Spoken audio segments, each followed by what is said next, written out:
Hey boos, in this video, I give commentary based on my opinion. Nothing is to be taken as factual. We are just here to have conversation. We don't expose and we don't sip tea on this channel. I'm giving you real talk straight, no chaser. Let's see if you can handle it.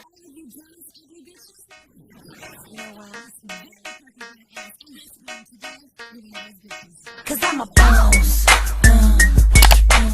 Oh, hell no.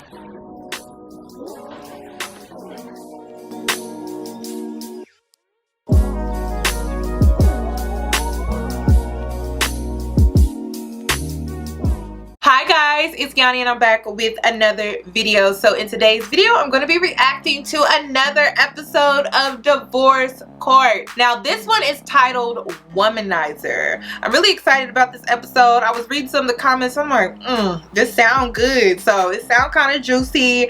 So I'm like, let me go ahead and react to this. Plus the title is Womanizer. I mean, I feel like we've all been womanized at some point in our lives. So I decided I'm going to be reacting to this. But before we get into today's video, it is sponsored by ALI BFF Hair. They sent me this wig and it is 26 inches long. It's 180% density and it's just, they're straight. I'll make sure to leave all information down below in the description box, but let's go ahead and get into this sponsorship and then I'll be back for the remainder of my commentary.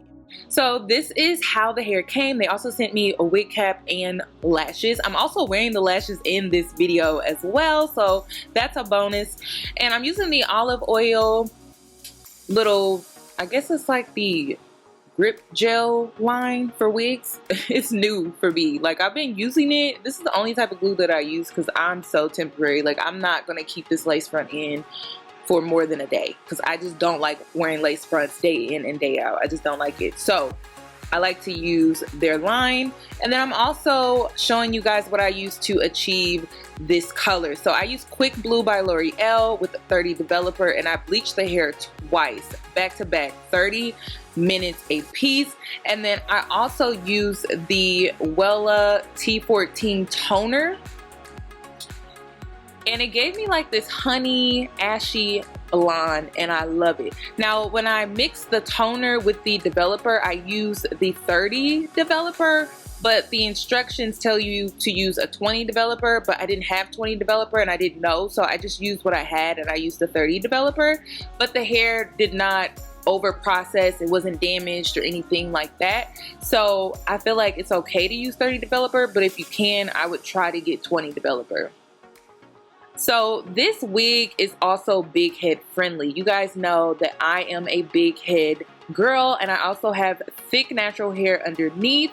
So this wig came in 23.5 inches in circumference and it fit so well, you guys. Like, it fit comfortably. I didn't feel like it was too tight or anything like that. It was super, super comfortable and I really, really liked it. Also, I feel like the only issue with bleaching this wig, you will need to apply oil back into the hair. So you can always get like a light frizz serum and you will be good to go. But I love how this hair was still able to hold curls. You may need to use a little hairspray, but not too much, just a little bit, because you don't want to dry it out or anything like that. Sometimes hairspray can dry out your weave. So I love this wig, you guys. It's big head friendly. The lashes are bomb. I really do appreciate ALI BFF Hair for sponsoring this video, so make sure you check them out. This is definitely Yoni approved. So this pretty much completes this sponsorship. So I'm gonna finish styling this wig on camera so you guys can see how I styled it, and then I'm gonna give you a little slow-mo action, and then we will get right into this video reaction.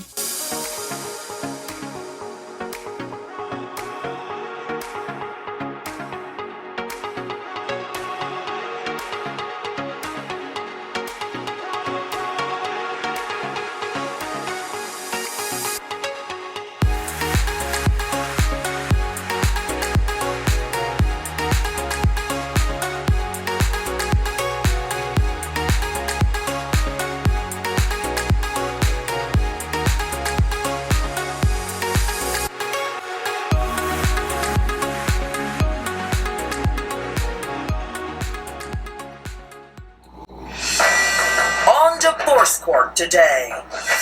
When they first met, she says he lied about everything, but she married him anyway. Now, Entree and Davies have spent a decade together, have 3 children, and want to call it quits. She says he's a womanizer and a gamer. He says she's disrespectful and belittling. Mr. and Mrs. McDaniel, you're fighting over a van because you finally decided to get a divorce after 3 years of separation. I want to know how you made it as long as you did. You say, Ms. McDaniel, that from the day you met him, he did nothing but lie to you. Yes, Judge. Give me some examples of the things that he told you that you ultimately found were not true. Well, from day one, he still nothing but lie. I mean, mind you, even in the dating stage, he told me he had a car. Not only did he not have a car, this car was in the shop, and he didn't even have a license to drive a car. He lied about his relationship status. He told me that he was single, but hold up, how were they married? Because they said they was married, right? Did they say they was married? They said they was married. Like, sis, if you know all of this, how are y'all married? But I mean, it's hard to pull off not having a car for so long. Or is it just me? How did y'all get married? That's something you would know by the time you're ready to walk down the aisle now. Come on now, sis. How did you get in this marriage with 3 kids? We gonna need some tonight. I see how this is about to be. I see where this is about to go. I see where this is about to go. I see where this is about to go. Okay, y'all, I had to change my setup because I had to get comfortable because this is about to be good. So I see this about to get juicy. I got my wine. I'm ready. But he was living with someone, mind you, an older woman who he tends to always gravitate towards someone who can take care of him. I mean, she had kids as old as him. Wow. And he looked old. Then they wound up even having a baby together. Like, he was 20-something and she was like almost 50 years old. He lied about his education. I was in school in New Orleans at the time, and you know, I'm in college, I'm in university. He hadn't even gotten his GED yet. Well, what did he say? He said he had graduated from high school, or he said he was in college? Told me he graduated from high school, but he got his GED. He had not gotten it. Oh, he had not gotten his GED. Did you learn about these lies prior to marrying the man? Yes, I did. I did.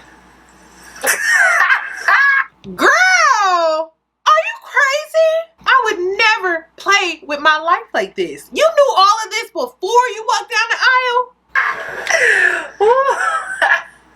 What made you think that a man who tells as many and the magnitude of the lies he told, why would you marry him?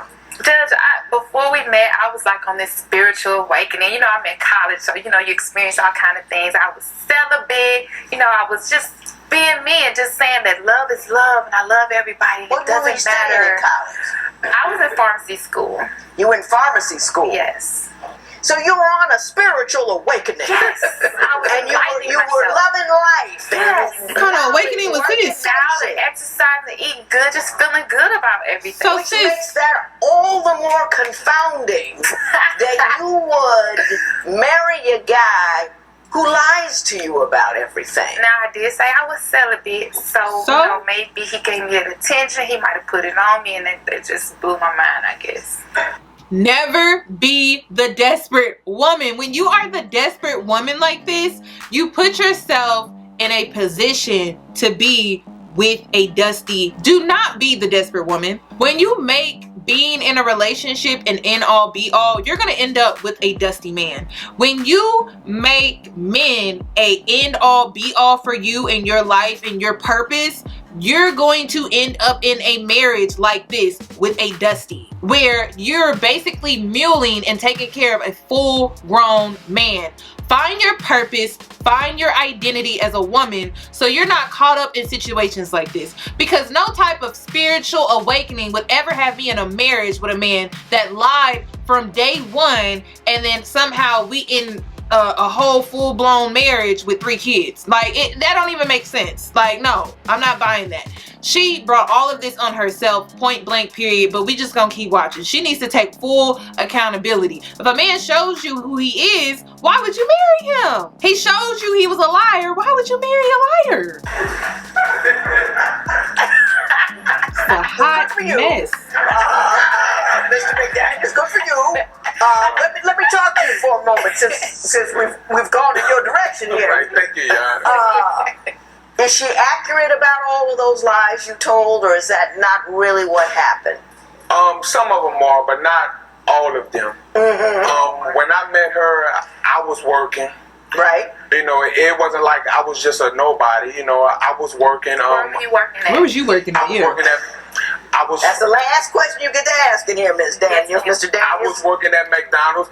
I mean, it was a piece of job. Hey, it's a job.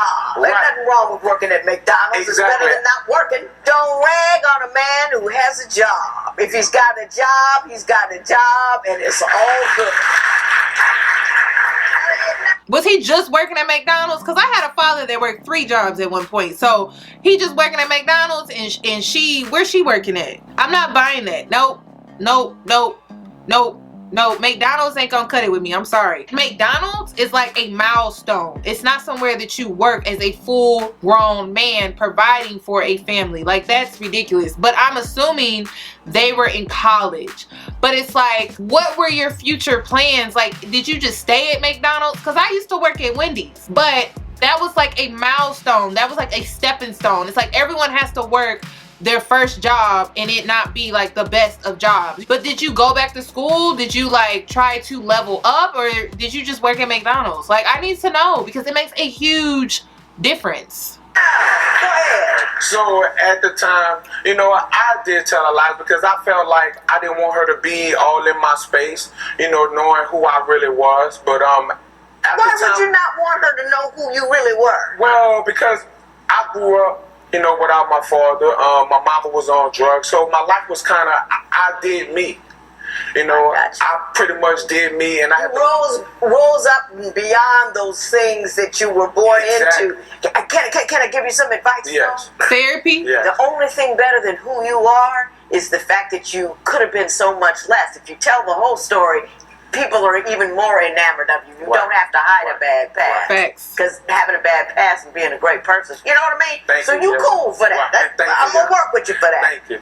I ain't. What was your Right. major problem with her? At the time, well, she was lazy. You know, that's the thing that you don't see. You know, always late, never on time. I mean, as you saw, even when we stepped up, she was still running her mouth. You know, so always late. You know, and at the time, like, I didn't really see it until after years of being married, and then you separate, you know, then you see all the ugly stuff that you didn't see when you was in love, you know, but when you got out of love. But what was you then doing? You begin to see all the laziness that she has. I also understand that you had a bit of trouble with her family. Yes. They came to New Orleans for her graduation. They was all in a hotel room, and they figured they was gonna give me the 3rd degree, you know, because at the time I didn't finish school, you know. But what she didn't tell you, I got my GED. Now, Mrs. 20 years. McDaniel. Yes, ma'am. I She called him said the 20 years. She was about to say caterpillar 20 effect, years Your Honor. later. You know, That means he's 40. She only saw the caterpillar, but what she didn't know that the caterpillar turned into the butterfly. And I get that, but I still want to talk about the family. What was her family doing that caused you concern? You know, they figured that she should have married a doctor or a lawyer or somebody, you know, that had an education or that was doing better than I was. You know, and plus what she had told them. Were they a constant irritant? Did they do something, or it's just? I mean, because a lot of in-laws have bad opinions about the people that their child marries. They didn't even know me, Your Honor. It was things that she had told them. So what did they do? Was it just a one-time thing? What happened? Oh yeah, they packed me in a hotel room and they just took shots, Your Honor. So they grilled you. They loaded up the gun and they just shot every which way. I was ducking from north, south, east, and west.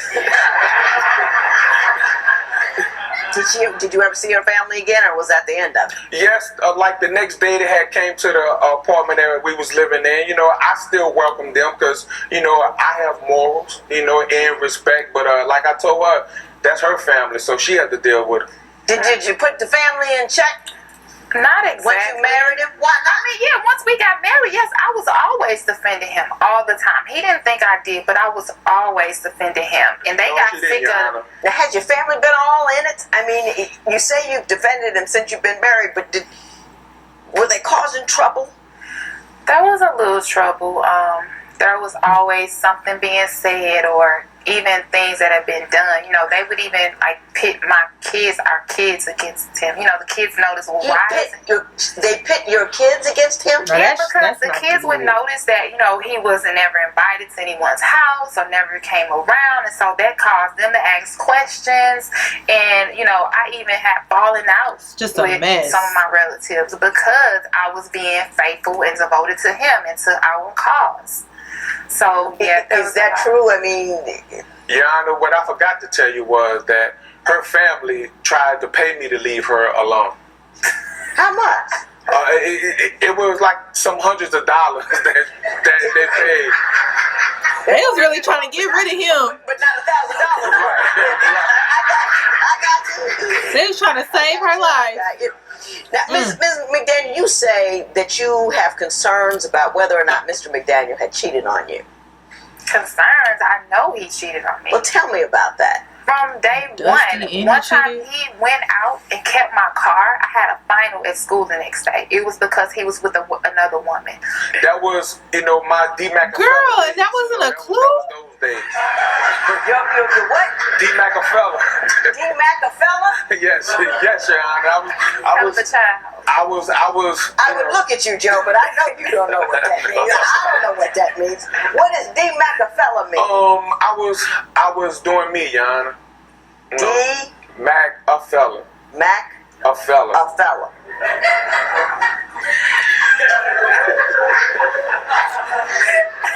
I swear I'm gonna start a DC dictionary, the divorce court dictionary, and D-Macafella's gonna be in it. I don't see nothing funny, do y'all? Like, I don't see nothing funny. How long into the marriage did D-Macafella run things? We was probably married 3 years, or something like 3 years. When that all started. Mm-hmm. When it started, or you finished? Well, when you know, throughout the marriage, I stepped out because, you know, at times, you know, she was controlling. So at like times, you know, girl, you can't look at nobody but yourself. You know, occupy my mind with some things too. In what manner was she controlling? For instance, I had got my income tax check, and I had wanted a flat screen TV. She told me that we couldn't have a flat screen TV. You know, I wanted internet in the house. She told me it was more convenient to go to the library than to have internet at the house. He sound like a child. He sound like a whole kid. Yeah. Were you sound like a child. able to really afford these things? No. We could have afforded it, Your Honor. No. You could have afforded it. We only had one child at the time. That was it. And we was living in an apartment that was like 500, you know. So how much were you making a month, though? I was making maybe about $1,200. You couldn't afford the TV, sir. You couldn't afford it. Thank you.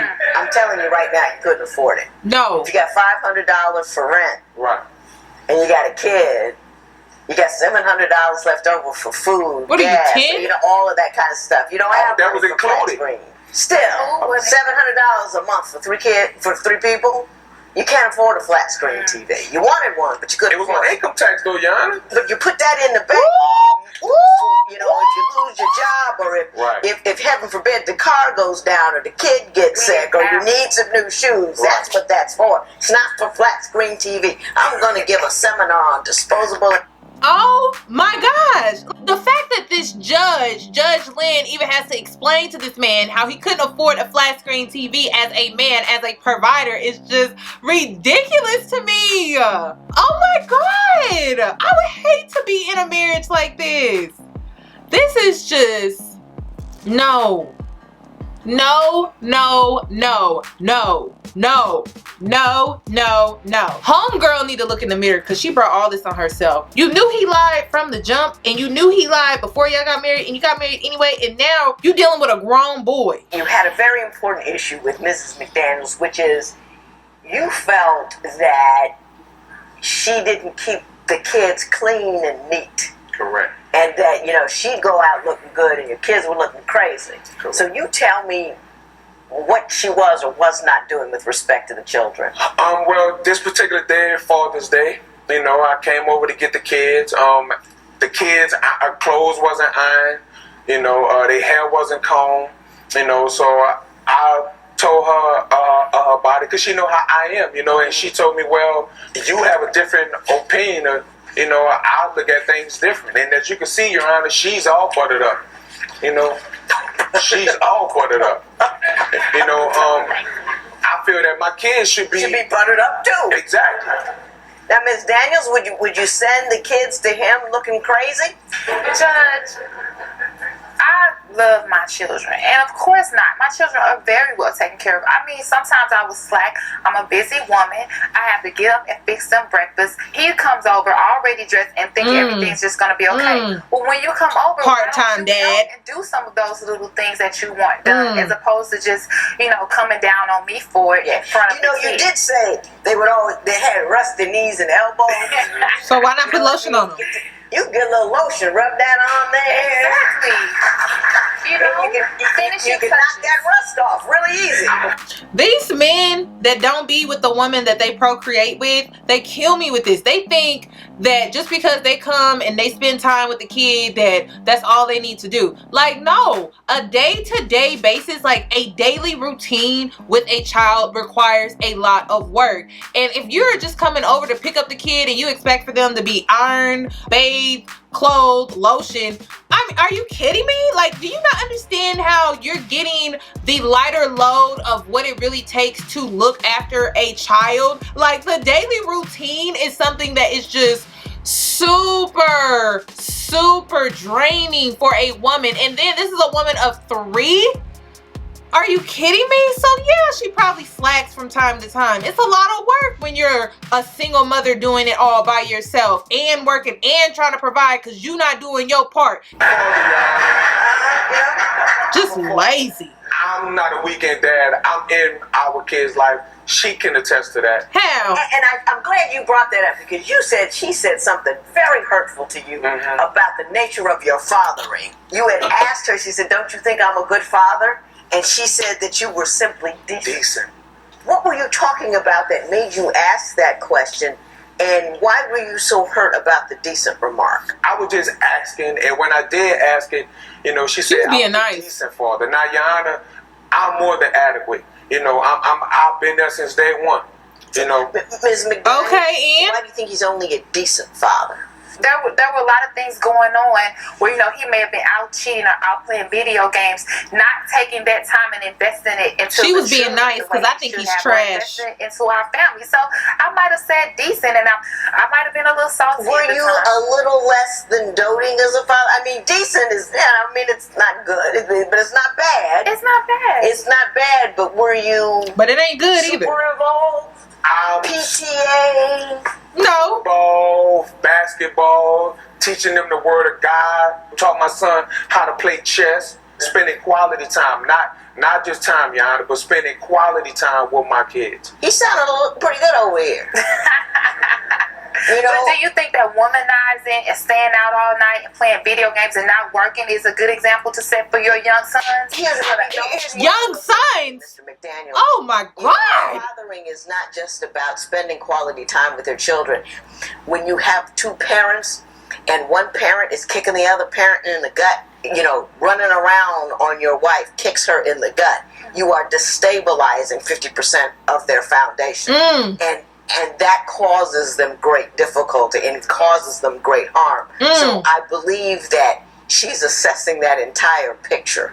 You know what I mean? Right. This is role reversal. This is role reversal. This is what role reversal marriages look like. This is a man that wants to be masculine but doesn't want to put in the work that is required of a man to be that. He doesn't want to provide for his family. He thinks spending quality time with his kids on Father's Day is doing something. Like, get out of here with that. She over here providing for them kids and she's taking care of them on a daily basis, and you just come in and you spend some quality time and you think you a father. You think you a good father at that.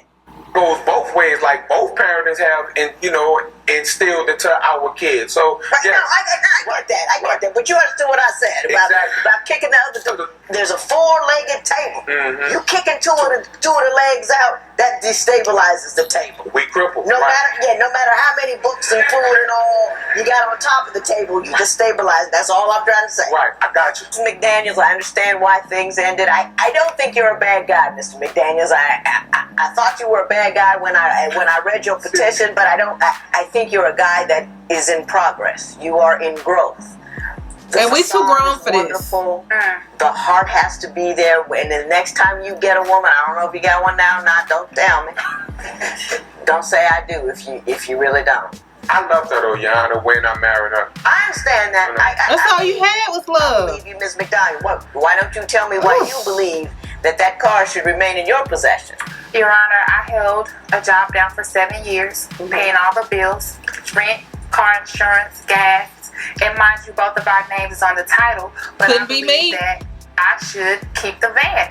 We took out an $18,000 loan, and I paid about 97% of that. 97%? Okay, Mr. McDaniels, your response to her belief that she should have the car. When we purchased the van, like she wasn't even working. She had just started working when we purchased the van. We have both paid on the van, but my thing is this, Your Honor. She already has a 2005 car. It's times where I need to, pick up the kids or bring them to baseball practice or football That's practice. not my fault or my responsibility. Mrs. McDaniel, let me ask you this. Is that the only car that you have? Or do you have another car? She has another car. You have two cars? The van isn't even working, and yes, I do have a car that is working. But it should be at my disposal to do whatever I want to do with it. If I want to She sell paid it for for it. $2,000, I should be able to do that because I put the most money and invested the most into it. I shouldn't be responsible for him getting That's his children not to and how from. it works. Let me tell you how it works. You get married, you combine your thing, whoever made more money, this, that, or the other thing, but you divide those major assets in an equitable fashion. If the van was your only mode of transportation and you run around with the kids, he wouldn't get anywhere near. But you got a car and it's working. You don't get to keep both of them. Mr. McDaniel, continue on your growth. Ms. McDaniel, next time you get a guy, don't go for the line, go for the look. What's he doing? What's he doing? Don't listen to what he's saying. Yes. Watch what he's doing. And then, Actions. only then, if he's doing the right thing for a long period of time, then and only then do you hook up with him. Judgment in favor of Mr. McDaniels. It is so ordered. Andre and Davies respect the judge's ruling and are trying to become better role models for their children. I don't like her ruling. But you know what? That's a reality check for the people that are watching. You want to get with a Dusty. You want to marry a Dusty. You see what just happened to her? She paid 97% for this van, and guess who got the van in marriage? Him, because she went and got a new car because she could afford to do so. And who is getting the van? Him. He probably ain't got no car. Couldn't be me. That's all I can say. Couldn't be me. Couldn't be me. Couldn't be me. But let this be a lesson. If a man is lying to you and he's been lying to you since day one, and you found out before you married him and you still went on with the marriage, you gotta take some accountability, sis. At this point in the game, he winning, you losing. And it's because you want to be naive. I don't know, naive? I don't want to call the girl stupid, but it's just like, come on, sis. Really? Oh my God, I got a headache. I'm just like, that was a lot. You better learn. Look, these Dusties out here, they're gonna put you through some stuff and you're gonna have this headache like I got. I got a major headache listening to all that. I'm just like, sis, are 3 kids though? Like for real? Don't be the desperate woman. When you are the desperate woman, you put yourself in situations like this. She was bad by herself. And then she was on a self-love journey. She had some type of spiritual awakening. And then she got some D and lost her mind. And I told you guys this. I said this in an Instagram live. Men who have the best D are Dusties. I hate to break it to you. If you find a man that has some stuff going on for himself, he's high caliber, he's educated, he has all of these great things going on for himself, most likely he's probably not gonna be that best in bed. I hate to say it. But a man that don't have nothing going for himself, he don't have no future, no dreams, no ambition, no drive, no nothing. He is the best in bed, and you cannot fall for that, because it's not enough.